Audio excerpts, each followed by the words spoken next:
আসসালামু আলাইকুম এভরিওয়ান, কেমন আছো সবাই? আলহামদুলিল্লাহ, আমি অনেক ভালো আছি। আজ আমি তৈরি করব সুস্বাদু পাকোড়া। তাহলে চলো দেখি। আমি একে একে প্রথমে দিয়ে দেব সবগুলো উপকরণ।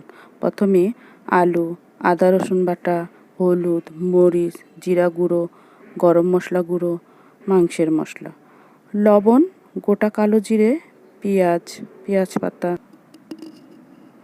কাঁচামরিচ, ধনেপাতা আর সবশেষে দিয়ে দেব পালং শাক। সবগুলো উপকরণ ভালোভাবে মাখিয়ে নেব।